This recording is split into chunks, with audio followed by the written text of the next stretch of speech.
Hey everybody, happy Friday, and thank you for tuning in again to Position to Prosper. I'm Arianne. If this is your first time tuning in, say hey and let me know where you are tuning in from. Please also share and invite your followers. You can hit my head of security down there at the bottom.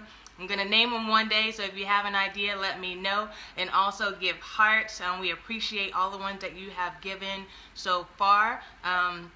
I'm not going to keep you guys long. I'm like fighting some allergies and whatnot here, so I apologize in advance. But I just wanted to encourage you and leave you with this word before we jump into the weekend. All right, so the last few days we've been talking about breakthrough and really deciding if we want breakthrough or a blessing, and being honest about that, because breakthrough requires work. So we went through the steps of breakthrough, things that could be blocking your breakthrough, and then the keys to unlock the breakthrough. So if you missed any of those, you can go back and listen to the recordings. And today I really want to talk about the faith to breakthrough, and I'm talking about the measure of faith and us being willing to go in the measure of faith that we have been giving. So a lot of us are dreaming bigger and we're thinking bigger and we're trusting God on a different level as we're going into this new year, but that doesn't mean that everybody's going to be on board. That doesn't mean that everybody is going to support us. That doesn't mean that everybody's going to have the same measure of faith that we have to do what God's called us to do. And so I don't want us to get discouraged or weary as we're doing that, or, succumb to spirits of rejection and abandonment, because it can happen. So now that we've gotten clarity and we're ready to move forward, that does not mean the enemy is just going to lay down and let us go all of a sudden and do what God called us to do. No, we're going to be attacked along the way, and sometimes it's going to come from the people that are closest to us, the people that we thought would be there, the people that we thought would support us. And so I want to just continue to remind us to encourage one another and get in some circles with people who know what it's like to sacrifice, people who know what it's like to overcome rejection and fear, and people who know what it's like to, go out and pursue God all by themselves, not knowing how, it would end up or turn out or who would support them. Okay, so I want to give us two scriptures to look at today. The first one is Romans 12:3. Romans 12:3, and it says, "For by the grace given me, I say to every one of you, do not think of yourself more highly than you ought, but rather think of yourself with sober judgment, in according with the faith God has distributed to each of you." So that doesn't mean that we're not supposed to think highly of ourselves. How are you doing? But it means that we're not supposed to be prideful and arrogant in how we view ourselves and, the calling that we have been giving.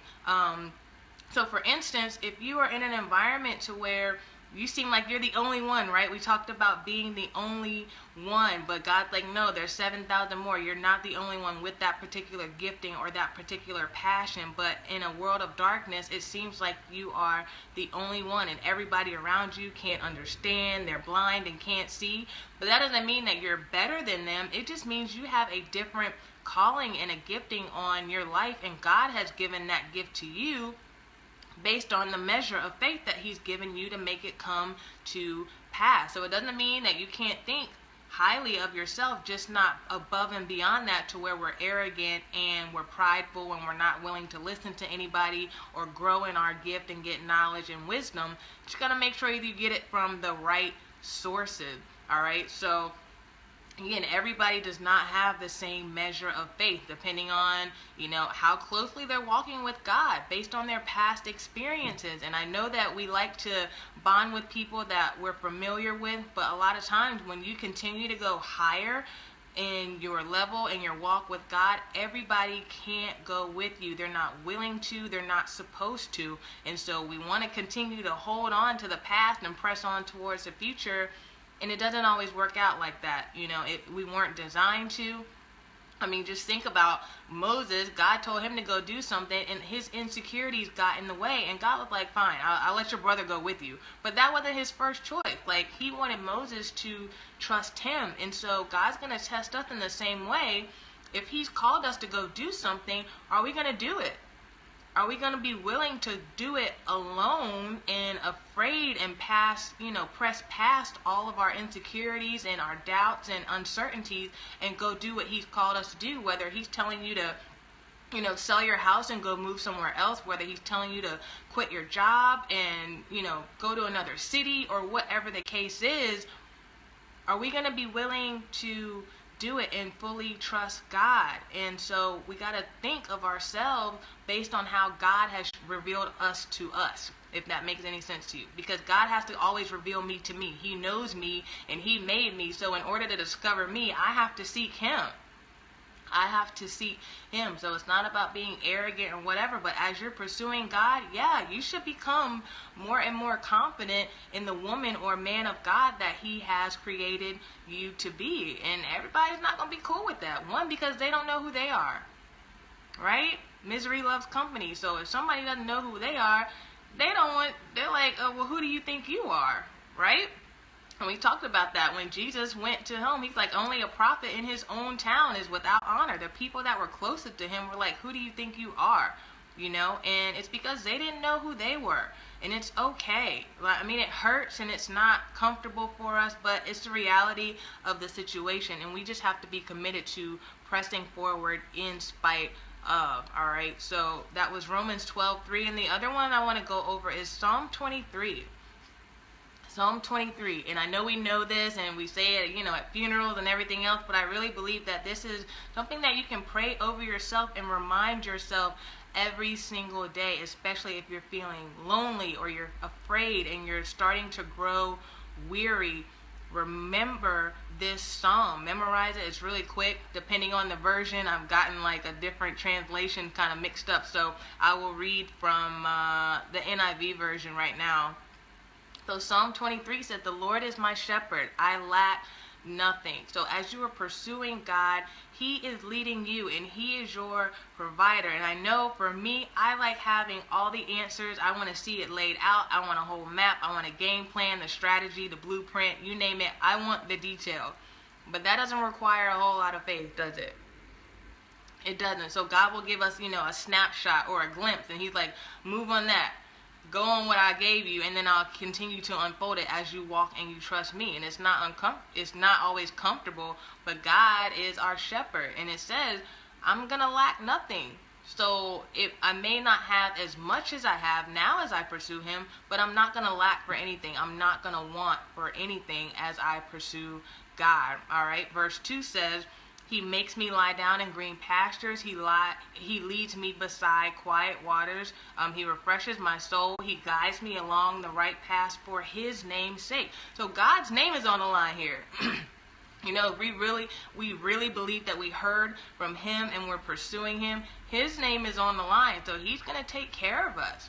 He promises to do that. He will guide us along the right path. So we have to continue to trust him and follow him in spite of everything that's going on, whether society agrees with it, whether it's popular or not, whether it's hard or difficult or not. We have to trust God because his name is on the line, and we're doing this for his glory. It's not about us. It's not about us. It's all about him. So verse 4, even though I walk through the darkest valley, I will fear no evil, for you are with me, your rod and your staff, they comfort me. So even when we encounter conflict and we're being attacked by the enemy, we're not supposed to fear. God hasn't given us a spirit of fear. So we know when we're getting afraid, nope, that's not God. That's the enemy, and we can combat that, and we can start praying and worshiping God and lay all of that stuff at his feet so that we can continue to move and walk forward with a sense of urgency, because there are people depending on the gifts and the callings that's on our life, and we may not ever meet some of these people. They may not like your statuses, they may not share, they may not comment, but you have no idea how much you are impacting their lives. And obedience is our responsibility. At the end of the day, we have to be okay with just being obedient and not knowing what the outcome is, not knowing if the outcome will be made visible to us, if it will make us popular or whatever else, but trusting that God will get the glory in the end, whether we know or not. Our responsibility is obedience. And so even though we walk through the darkest valley, and that's this world, we're in a dark world right now, so even though we're walking through darkness, we know that God is with us and we don't have to be afraid, right? If God is for us, who can be against us?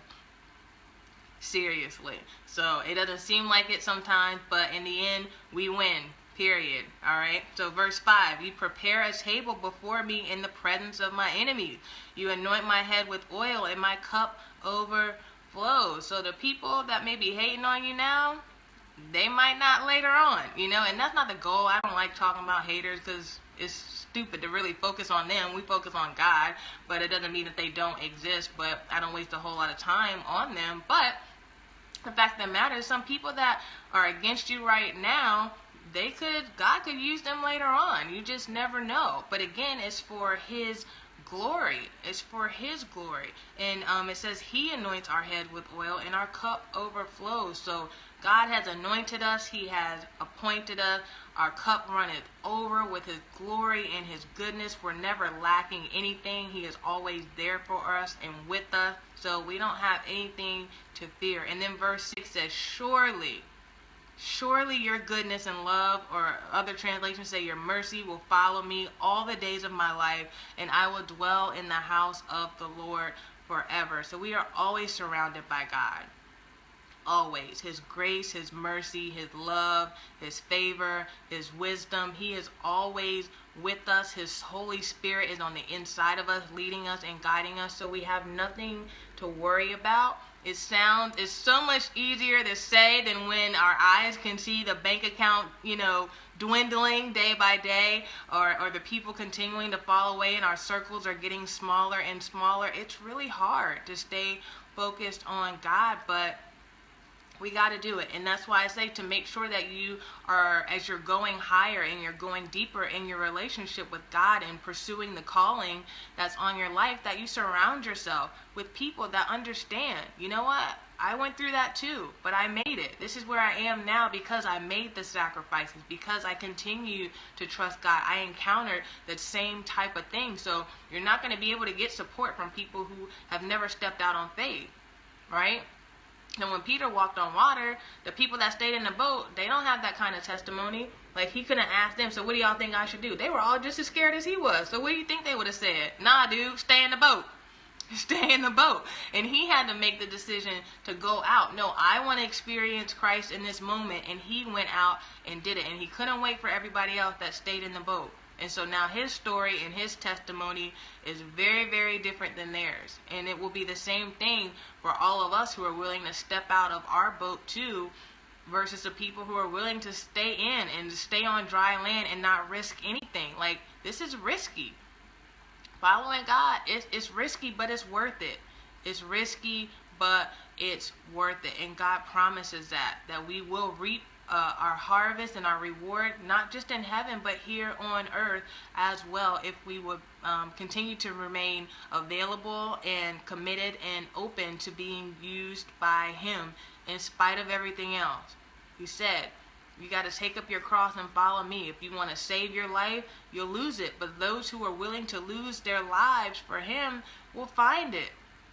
And it's true. Like, I had to leave behind my old life in order to discover the person that I am right now. Like, I don't even know. They're two totally different people. Does that mean I'm perfect now? No, I won't be. None of us will be perfect until we get to heaven. But it's like, I don't even know who that person was. I see pictures and I'm like, dude, what was your life about?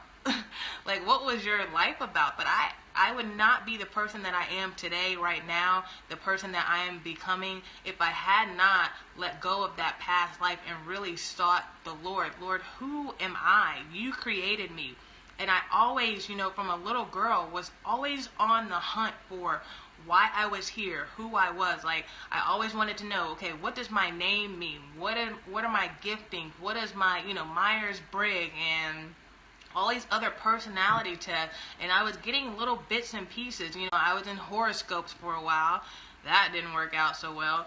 And it's just like all these little bits and pieces of who I was. And then until I really got in the Word of God and was praying and fasting and all that, it's like, oh, this is who I am. This is who you created me to be. And this is who I am becoming. So I say all that to say is, do not give up, and just to keep pressing in. Remember what God called you to. It's not by accident. You heard right. A lot of times we hear from guys like, who wrong number. I don't know. I can't do this. We're like Moses. We're like Jonah. I can't do this, you know. But nah, he got the right number. He got the right number, and he wouldn't have chosen you if he didn't think that you would be able to complete it. Right? He who begins a good work in us will complete it. So it's not by accident that God called you to do what he's called you to do. It's not by accident that he gifted you the way that he gifted you. Your insecurities and fears, you know, your doubts and all that, they're not by accident. God knows you better than you know yourself. So we just got to trust him. We have to trust him and keep our eyes on his glory, not on ourselves, not on our flesh and all of that stuff, but focus on him so that we can do and fulfill the work of the Lord. All right? So I love you guys. I hope that was helpful. Please share this message with others, hopefully that in your circle that you know are going through the same thing. You guys may be pursuing stuff together. Share this. Also, follow me on Instagram at Arianne Maccabee, and you can also visit my website, www.ariannemaccabee.com, and you can check out my first book there, Destined to Fly, The Pursuit of Purpose. So I hope you guys have a great weekend, and I'll meet you back here on Monday. Talk to you later. Bye.